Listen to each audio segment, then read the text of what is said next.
Assalamualaikum warahmatullahi wabarakatuh.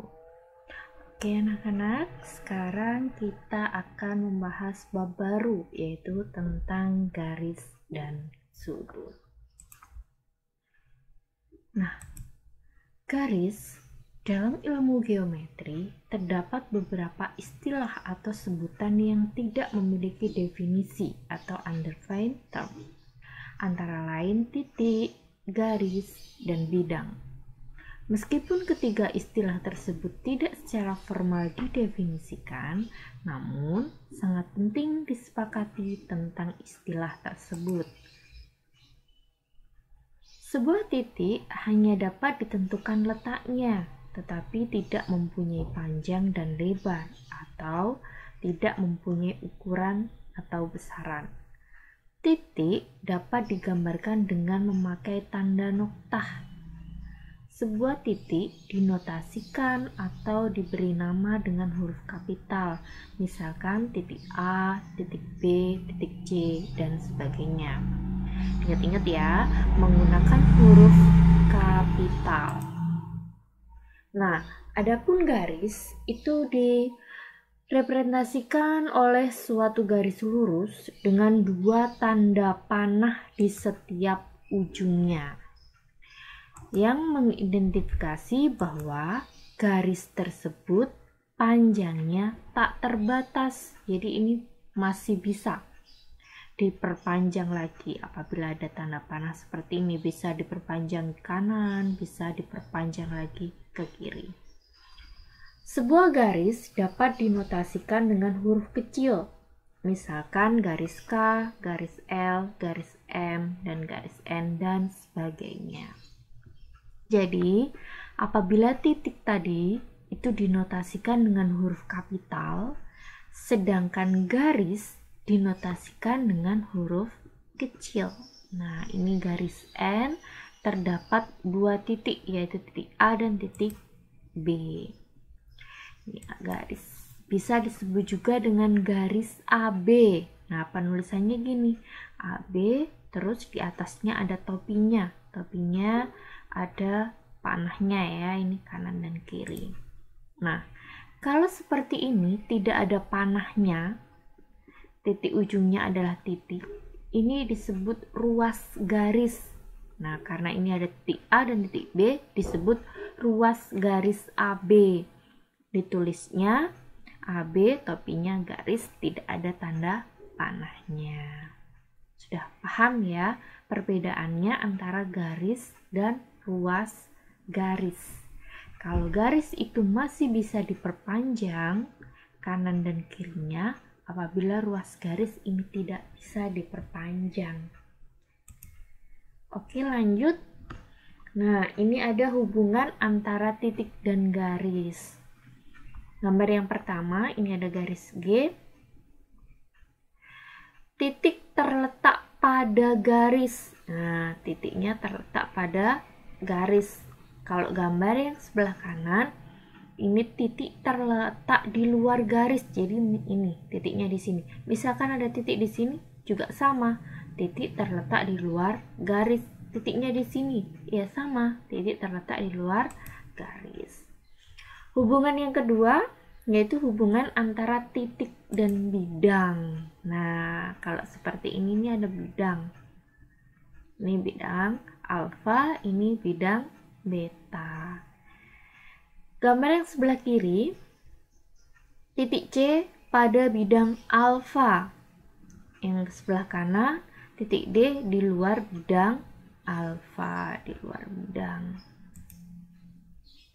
Oke, hubungan yang ketiga yaitu hubungan antara garis dan bidang.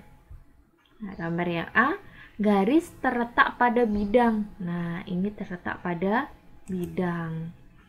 Sedangkan gambar yang B, garis terletak di luar bidang. Nah, ini ada garis di luar bidang.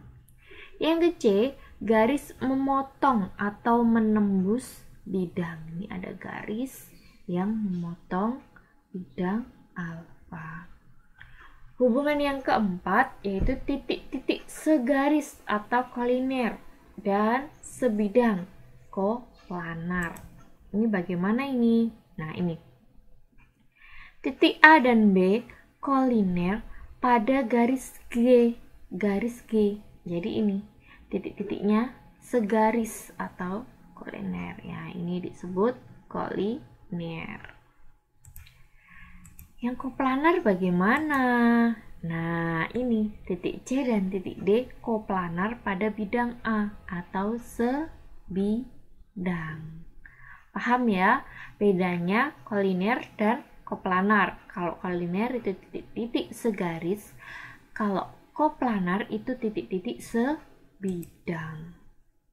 Nah, ini kedudukan dua garis ini di SD sudah pernah.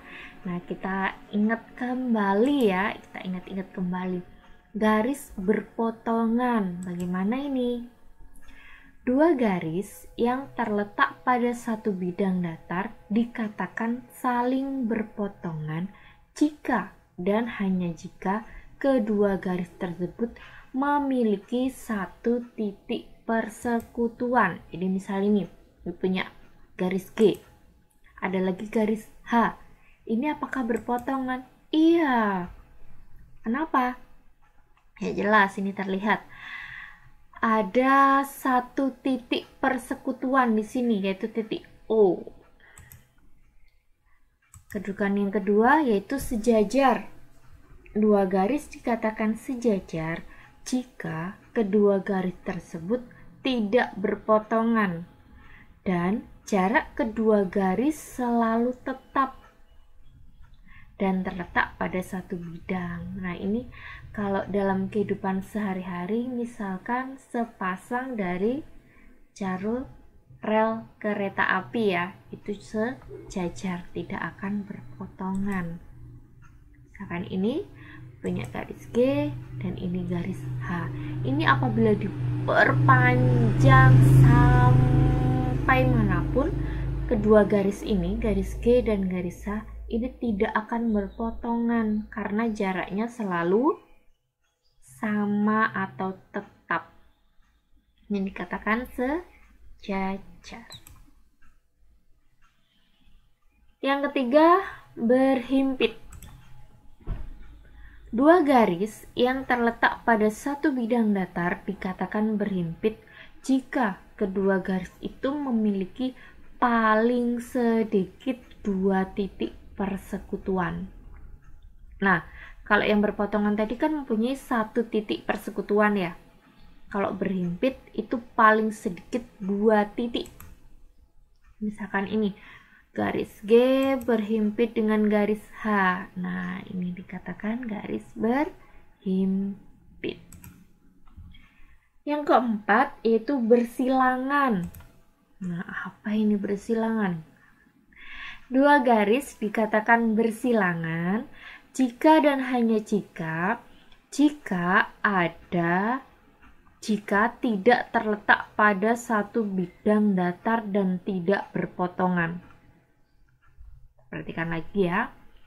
Dua garis dikatakan bersilangan jika dan hanya jika tidak terletak pada satu bidang datar dan tidak berpotongan. Berarti ini tidak berpotongan dan tidak sejajar ya. Bagaimana ini contohnya? Coba kita lihat. Nah, ini Wiwit punya balok.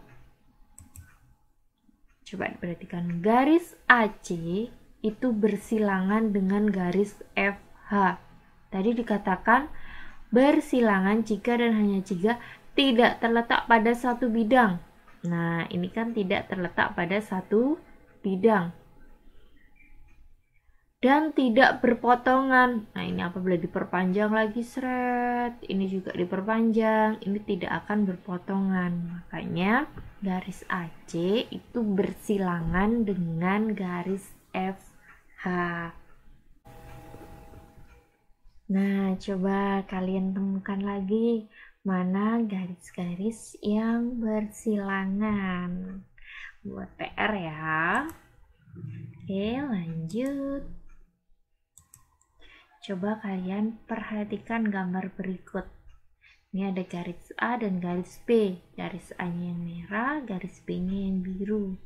Nah, garis A dan B merupakan dua garis yang tidak sejajar dan berpotongan. Kenapa begitu? Jelas, ini tidak sejajar. Karena ukurannya tidak sama, ukuran jaraknya tidak sama. Dan berpotongan. Coba kalian perhatikan. Kalau ini kita perpanjang, garis A-nya kita perpanjang, garis B-nya kita perpanjang, nanti pasti akan menemukan satu titik potong. Lanjut ke gambar berikutnya. Ini ada garis E dan F. Ini merupakan dua garis yang sejajar. Karena apa? Karena jaraknya sama, yaitu 9 cm. Lanjut. Nah, yang atas ya, kita perhatikan ada garis K dan L. Ini merupakan dua garis yang berhimpit. Sudah jelas terlihat dari gambar ya. Yang kedua yaitu garis M dan N. Ini merupakan dua garis yang berpotongan. Ya, betul. Lanjut. Nah, ini kita menggambar membagi ruas garis menjadi beberapa bagian sama panjang. Nih, bagilah ruas garis AB menjadi 3 bagian sama panjang. Nah, kalau misalkan Bibit punya ruas AB, garis AB-nya itu 9 cm. Disuruh membagi menjadi 3 bagian. Enak ya? 3 cm, 3 cm, 3 cm. Nah, apabila Bibit punya garis AB itu panjangnya adalah 10 cm. Disuruh membagi menjadi 3 bagian sama panjang. Bagaimana itu? Nanti apabila pakai penggaris jelas tidak tepat 3 bagian. Gimana caranya? Nah, berikut langkah-langkahnya. Yang pertama, buatlah ruas garis AB. Kita buat ruas garis AB, panjangnya 10 cm. Lalu langkah kedua, dari titik A, buatlah ruas garis AP dengan ukuran 3 bagian sama panjang. Jadi kita buat 3 bagian sama panjang. Karena 3 ya, kita buat garis yang bisa dibagi 3. Misalkan 9, 12, boleh terserah. Bu, saya 9, Bu, saya 12, boleh. Sedemikian sehingga tidak berhimpit dengan ruas garis AB. Jadi kita buat ruas garisnya ke bawah sini ya, biar tidak berhimpit. Kalau ke sini nanti kan berhimpit ya. Bu, ini apakah ada patokan besar derajatnya berapa? Tidak ada patokannya. Terserah kalian mau segini boleh. Mau buat seperti ini boleh. Oke, kita buat 3 bagian sama panjang. Misalkan ini 4 cm, 4 cm, 4 cm. Jadi dari A ke P ini adalah 12 cm. Langkah berikutnya, hubungkan titik P dengan titik B. Titik P dengan titik B kita hubungkan. Lalu buatlah garis sejajar dengan ruas garis PB yang masing-masing garis tersebut melalui titik C, D sehingga memotong garis AB di titik C aksen di aksen. Nah, ini kita buat 2 garis yang sejajar dengan PB. Ingat-ingat ya, yang sejajar dengan PB. Ini harus sejajar. Nah, terbentuklah ruas garis AB dengan ukuran 3 bagian sama panjang. Nah, ini pasti sudah sama panjang. Pokoknya kalian tadi bentuk garisnya adalah sejajar. Insya Allah pasti tepat 3 bagian sama panjang. Gimana? Cukup mudah kan? Nah, apabila kalian masih bingung, coba kalian ulangi lagi video ini dari awal langkah membuat ruas garis AB tadi. Kalian ikuti langkah-langkahnya, insya Allah pasti bisa. Oke, lanjut. perbandingan ruas garis. Nah, ini Buit punya gambar. Coba kita bandingkan PC dengan CQ. P ke C 1, 2. C ke Q 1, 2, 3. Berarti perbandingannya adalah 2:3. Sekarang PC dengan PQ. PC tadi 2 ya. Kita hitung PQ. 1, 2, 3, 4, 5. Berarti perbandingannya adalah 2:5. BE dengan PQ. BE berapa ini? 1, 2, 3. PQ tadi 5. Berarti perbandingannya adalah 3:5. Nah, cukup mudah kan ya? Oke, next. Nah, ini ada soal. Perhatikan gambar berikut. Tentukan nilai A. Nah, coba kita perhatikan ya. Ini ada gambar seperti ini. Yang belum diketahui adalah km, A cm. Ini yang akan kita cari. Diketahui pada gambar di samping bahwa BM sejajar dengan PQ. Nah, ini tanda sejajar ya. Sehingga didapat perbandingannya yang tadi MQ dibanding QA itu sama dengan BP dibanding PA. Nah, ingat-ingat ya, kalian perhatikan. Ada kemarin-kemarin itu yang salah itu gini. MQ dibanding QA ini dibalik. Sama dengan AP dibanding PB. Tidak boleh ya. Tidak boleh ya. Jadi perbandingannya MQ ini pasangannya kan PP ya. Sedangkan QA pasangannya adalah PA. Ya kan? Nah, berarti MQ dibanding QA sama dengan BP dibanding PA. Ingat-ingat ya, jangan sampai terbalik.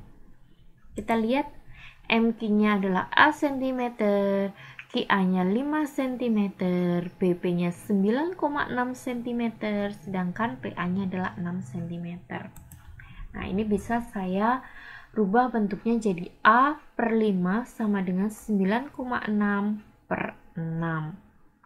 Masih ingat cara menyelesaikannya apabila bentuknya seperti ini? Iya, dengan perkalian silang. Kita kalikan silang, lalu A sama dengan 5 dikali 9,6/6.